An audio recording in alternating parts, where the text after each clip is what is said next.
Hey, this is Tom Taranto. Welcome to the Tom Taranto Show. Today we have a special guest. It's Paul Daley with Beachside Termite and Pest Control. Thanks for coming out this morning, Paul. No problem, Tom. Good to be here. You want to tell our viewers who you are, what you do for a living? Sure. I'm Paul Daley. I'm the owner of Beachside Termite and Pest Control, and we do pest control, termite treatments, termite bonds. So tell me about something that has grossed you out over the years.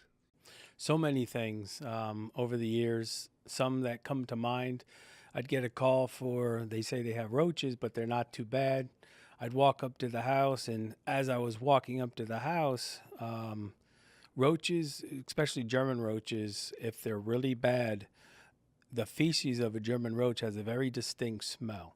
So as I'm approaching the house, I could smell the German roaches even before I get to the front door. So it's bad infestation. Oh, yeah. I'd be sitting at a kitchen table signing a contract, and a roach would run across the contract as I'm signing it.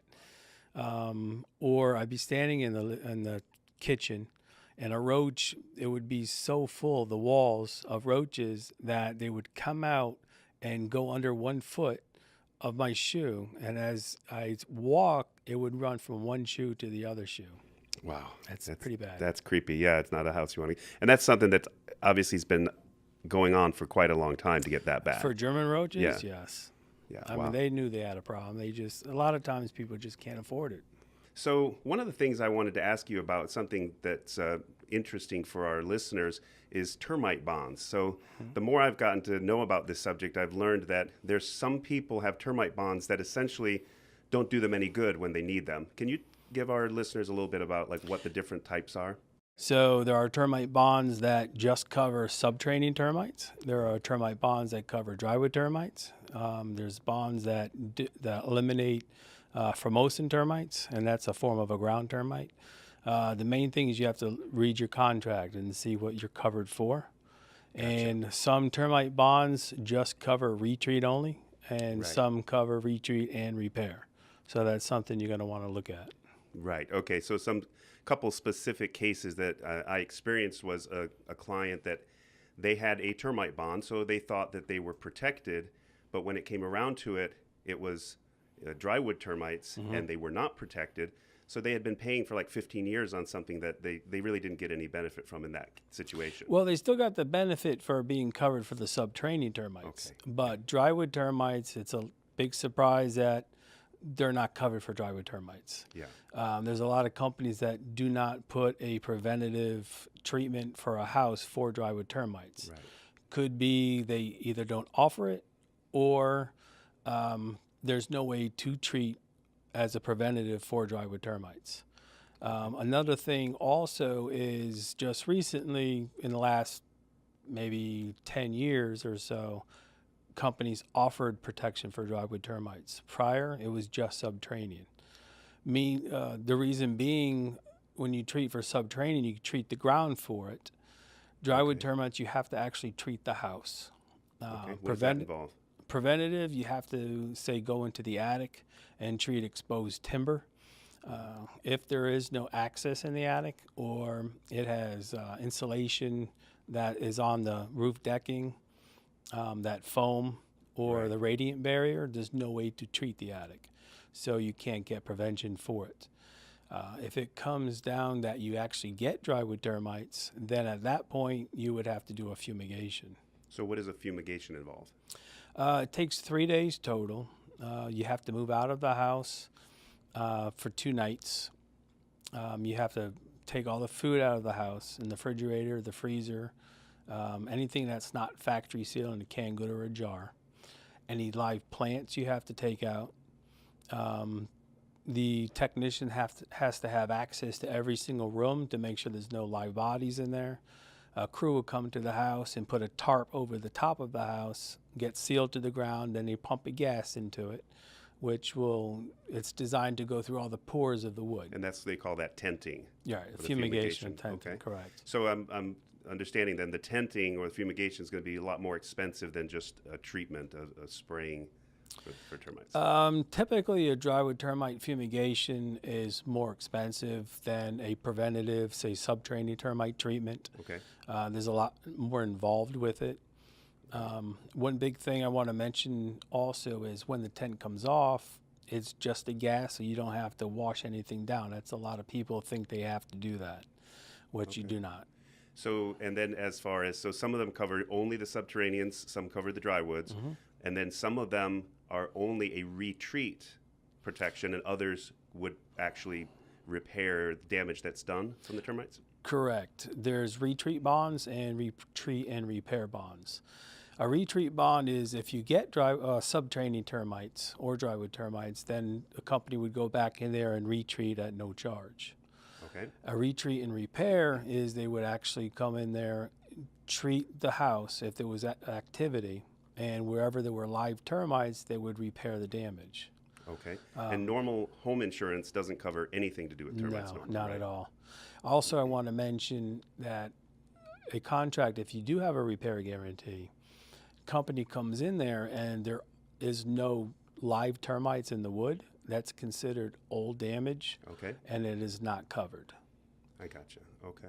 So tell me about rats. Is that something that you take care of as well? Rats, especially during the winter time as it gets colder out, they like to get into the attic where it's warm. All they need is a whole thickness of your finger to get inside. And once a rat starts walking around up there, a rat actually urinates down its leg, rolls down its leg every time it walks. And it's got a very strong pheromone that other rats outside can smell it. They think it's a good place to survive, to live, and so they'll start coming in. Okay. So if you take care of the rats, you have to make sure that you seal the holes properly. And they can get in through extremely small spaces, right? Correct. And what happens is that pheromone's so strong, they're going to claw and gnaw their way to get back inside. So you have to use the proper material to do it. So what kind of damage can rats do if they, let's say, get in your attic? They can chew wires, pipes, insulation to get into your AC ducts, which I think you had somebody, one of your customers, happen. Yeah. Pretty serious incident. Yeah, in the case where it was a house that I had sold, they discovered that the rats had basically chewed holes in the ductwork in the attic. And so and the inspector knew it because when he went up there, he says he could feel the cold air.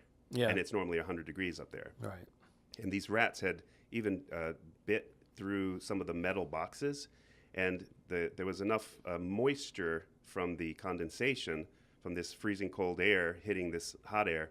So a lot of the ductwork was full of water and mold. So all of that had to be replaced. It was over $10,000. Yeah. So the rats did a lot of damage on that case. Yeah. Yeah. So that's something that is that covered by home insurance, or is that something that the person No, says it's not. Yeah. So I mean, if you're ever hearing anything in the attic, you're not sure.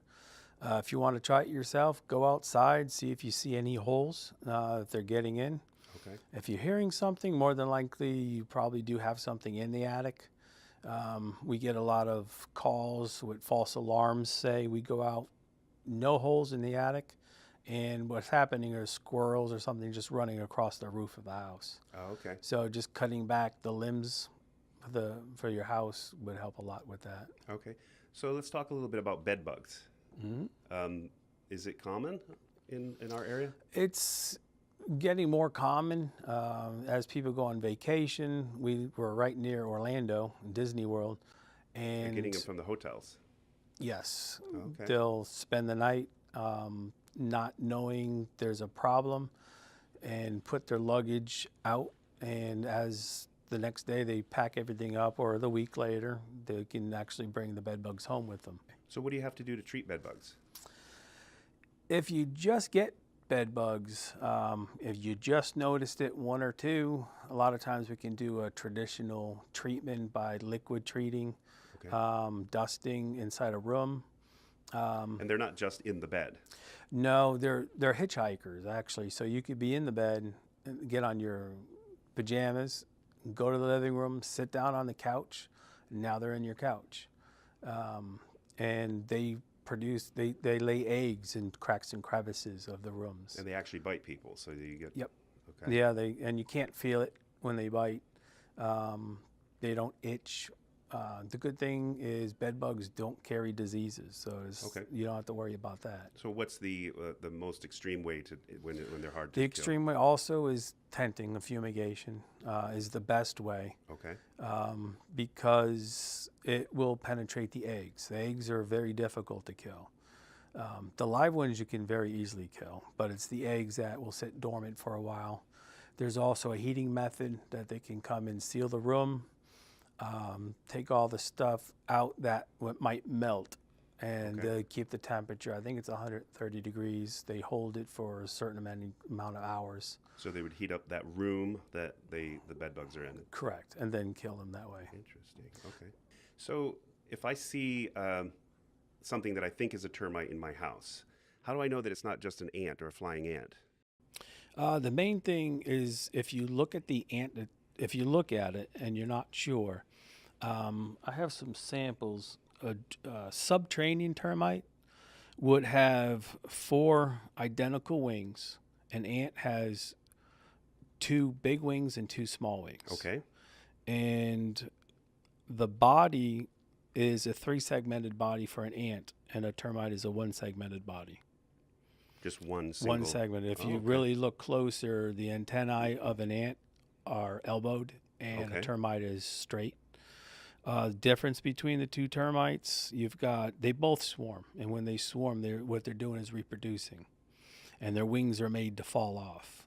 And, a subterranean termite are black in color, and the wings are opaque. And they live in the ground.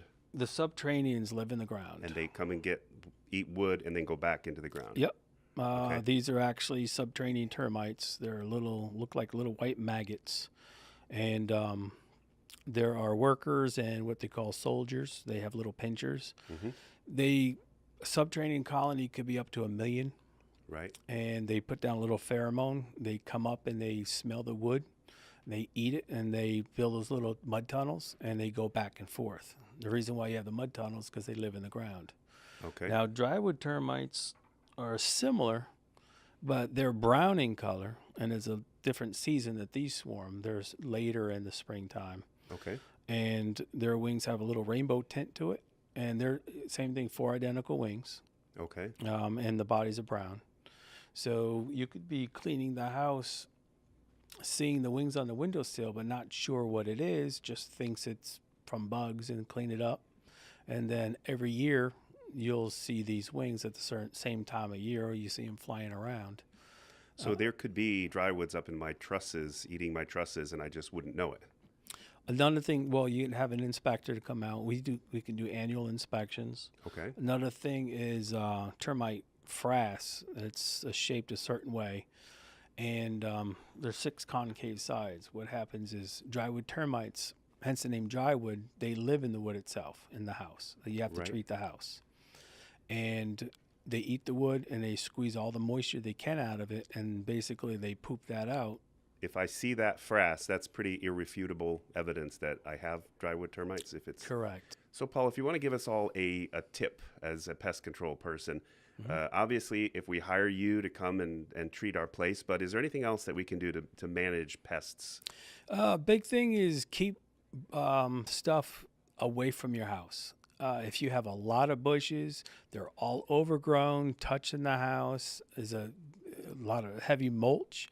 Just haven't touched it for a while. It's a great breeding place for bugs, and they can come in. Another thing is get your house sealed. Take one day, go outside, seal all the windows, door frames, see if there's any gaps. If our viewers wanted to get a hold of you, how would they do that? They can call my office number is 321-750-4100, or they can go to the website. It's getbeachside.com, getbeachside.com. Okay, getbeachside.com. Sounds good. Well, thank you very much for coming out today, Paul. I really appreciate it. Hopefully our listeners and viewers got some insights and things about pest control that they didn't have before. And I really appreciate your time. And thank you for watching. Tune in to the next episode on the Tom Taranto Show.